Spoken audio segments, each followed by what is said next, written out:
Look, business most of the time, and for most people, is not an easy thing. And I asked myself one question that changed a lot for me, and this is what I want to share with you in this video. I said, am I willing to transform my business for a better future? Okay, so I already had a business. It wasn't where I wanted it to be, both in revenues and the money I was making and the time I was working. Like it was a rat race business, and that's a term that I use quite often. I know it's harsh, I know it's a hard term, but that's what it was, and I wasn't happy with it. And I took a deep dive in, and once I did, I realized that some things were off with my business. And if I wasn't willing to transform my business for a better future, then I was done. And that was actually the fundamental question, and here's why. Like, my business is not my future, right? Like, it's a vehicle to get me to my future. And don't get me wrong, I love what I do and I love my clients, but I'm willing to transform everything about it, especially the things that are keeping me in a rat race, to have a better future, to get better results for clients, and for me to have a better future. So I am a little dumbfounded, and the reason I'm making this video is because I ask this question a lot. Like, I talk to a lot of people about this, a lot of business owners, and actually through our program, like week 1, when we go over like the fundamentals of your business and the mindset stuff, like one of the things we have to really go through and a lot of people struggle with is, are you willing to transform your business? Like, right? Like, are you willing to change your business? If we can identify the things that are in a rat race, that are keeping you in a rat race, right? When I was able to identify the things that are keeping me in a rat race, like I had to make a commitment to make those changes. And you know what was hard about it was that it wasn't easy stuff. It wasn't like marketing. It wasn't like, oh, I'm gonna get, what I have to do is get an agency to help me market, or it wasn't like, what I have to do now is just, install some software and some CRM systems, and oh, email marketing, that's what I need, and oh, we need to get into video, and that's what we need. And it's kind of cynical because I'm telling you this through a video. I'm sharing this with you through a video, but that wasn't it. It was like I really had to transform my business, right? I had to look at my offer and what I was taking to the marketplace and how I was taking it to the marketplace. It was more things like, how am I pricing my services? What's the approach that I'm taking to my clients to communicate the value I can bring? What's the value I bring? Maybe there's some things that I don't want to bring value in. They're too hard for me. They're too complicated. Like a bigger firm should do that. A bigger business should do that. Maybe I just wanted to keep it more simple so I don't have to be, constantly worried and overstressed over these projects that we just can't fulfill, right? Like, we're a smaller business. Maybe it's that, right? So it was the really, really hard stuff that I had to rethink and redesign and transform. And that's the key word. Like, transformation is the key word here. Transforming your business to transform your future. And I think most people are willing to do that.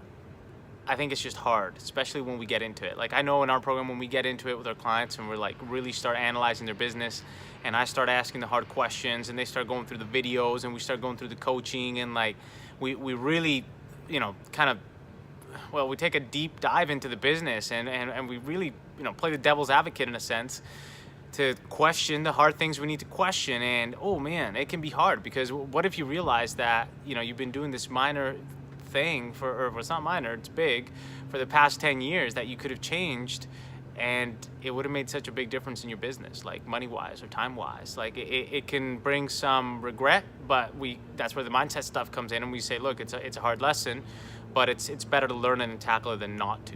So transformation is key, and the question that I had to ask myself and then commit to solve was, am I willing to transform my business for a better future, right? For my future, because really, my business is a vehicle for a better future. Like, that's why I went into business, is for a better future, right?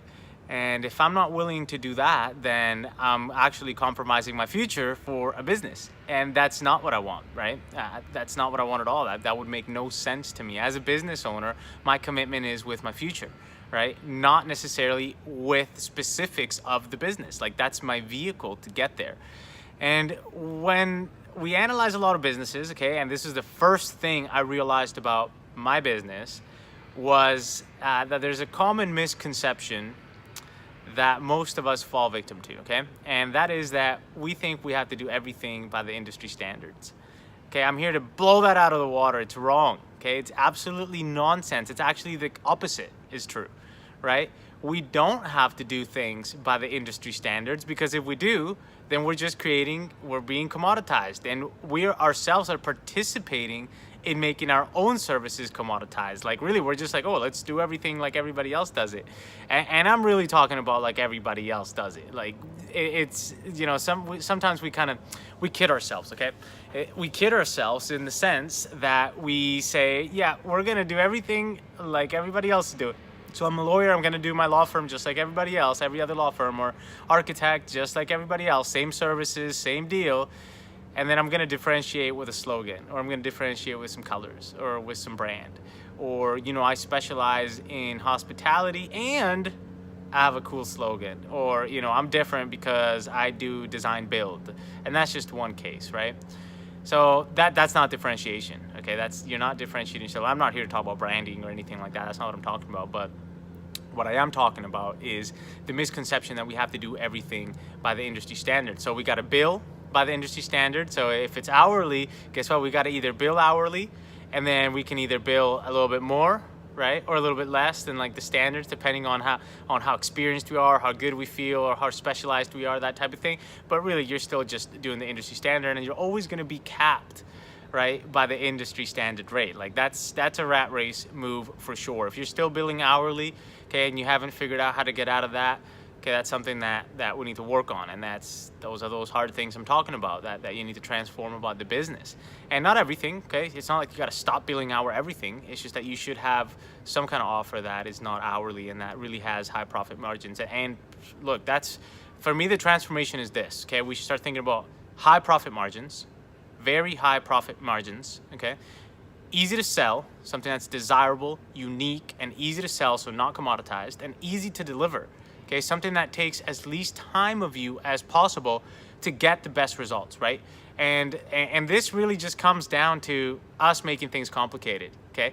It just comes down to us making our businesses complicated. And it comes down to this misconception that I'm talking about of doing everything by the industry standard. So the industry standard is like, look, I'm gonna do, like, if your colleagues, okay, if your lawyer colleagues, if your accountant colleagues, if your like architectural colleagues, if the people in your industry, okay, small business owners in your industry, if they don't have time, okay, if they're financially struggling or, stressed over cash flow and all these things, like if they're working, 60-hour weeks, 50-hour weeks, if they're not getting to like their financial goals and their financial dreams, and they're not really living the life that they want to, why would you copy them?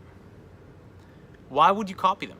And we see this stuff all the time. Like, this is what I was doing, okay? We were copying. Like, we were just, and not purposely, we were just like naturally doing what everybody else is doing, right? Like, we were just, another marketing agency, like and trying to differentiate with things like brand, colors, slogans, statements, positioning statements, headlines, whatever, right? Like, but the offering was the same. What we were bringing to the marketplace was a little bit different, but it was basically the same. Like the way we were pricing it, the value we were being driven, it was all basically the same. And what we realized that we were trying to add more, okay, to our services to compete. And that just made it so we started, add more value by adding more services, more time, and we're saying, yeah, that's really just lowering your price in another way, right? And what happened was that one of the things I realized was that we don't need to do that. Right, we don't need to make things complicated. Here's something by Einstein.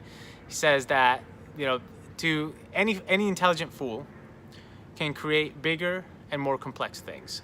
It takes a touch of genius and a lot of courage to go the opposite way. So Albert Einstein, I'll say it again, any intelligent fool can build bigger and more complex things. It takes a touch of genius and a lot of courage to go the opposite direction. Okay, so we make our businesses more complicated, and byproduct of that is being in a rat race because it's easier to copy the industry standard, okay, and then start to add things to make it more complicated. Like, oh, we need the Facebook now we need the Instagram, now we need the email marketing, and that's what we need. We need a bigger office, and we need more staff to do more things, and that's what we need. And then we end up with a lot of expenses, a lot of time being invested in things that aren't really going to help us. So we need to transform that, okay? And my challenge to you right now, and what I advise you to do, is to do like I did. Like, ask yourself this question: are you willing to transform your business for a better future? Okay, are you willing to adapt your business for a better future? Are you willing to take a look at the core elements of your business? Okay, not the superficial external stuff, like the real stuff. How are you pricing? What are you delivering? What are you offering? Okay, how are you selling it? How are you communicating value? Are you willing to strip away the things that your business doesn't need? Are you willing to say, I'm not going to provide that service anymore because it's a path to rat race? Okay, are you willing to do that for a better future? Are you willing to transform your business to transform your future? That question right there is gold. That's a golden nugget right there. And when you take that seriously, your mindset will change, and the way that you look at your business will absolutely change. When you put your future in front and above your business will change and your life will change. And that's exactly what I want to share with you right now. So there it is, one question that helped me transform my business, and as a byproduct, or actually as the main goal and result, transform my life.